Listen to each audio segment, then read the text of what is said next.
ఆ మధ్యన రూ. 1 పడిపోయినటువంటి మదనపల్లి మార్కెట్‌లో రూ. 1 పడిపోయినటువంటి టమోటా కేజీ ఇప్పుడు రూ. 50 మదనపల్లెలో. ఇక్కడికొచ్చేటికి రూ. 60, 70 పలుకుతుంది. బెజవాడ, గుంటూరులో ఏంటంటే శనగ చట్నీతో పాటుగా అంటే శనక్కాయ చట్నీ చేసేవాళ్ళుంటారు. శనగపప్పుతో చట్నీ చేసేవాళ్ళుంటారు. దాంతో పాటు కంపల్సరీగా అల్లపు పచ్చడి ఉంటుంది. అది టమోటా పచ్చడి. ఆ గుంటూరులో అయితే టమోటానే ప్యూర్‌లీ. అదే విజయవాడలో అయితే గనక అల్లంతో చేసినటువంటి పచ్చడి ఉంటది.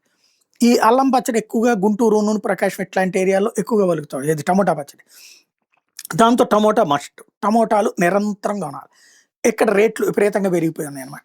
దాదాపు ఇప్పుడు అక్కడే రూ. 50 అంటే ఇక్కడ రూ. 72 దాకా పలుకుతుంది. ఓవరాల్‌గా చూస్తే రోజుకి 100-200 టన్నులు మాత్రమే ఒక అమ్మకానికి వస్తున్నాయట. మదనపల్లి మార్కెట్‌లో కిలో గరిష్టంగా రూ. 66, కనిష్ట ధర రూ. 25 పలికింది.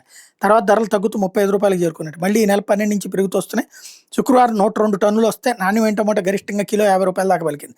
రెండో రకం టమోటా కనిష్టంగా రూ. 28 పలికింది. మొలకల చెరువు మార్కెట్‌లో 128 టన్నులు వస్తే కిలో రూ. 46 పలికింది. పొగమంచు కారణంగా టమోటా పంట దెబ్బతినడంతో దిగుబడి తగ్గిపోయింది.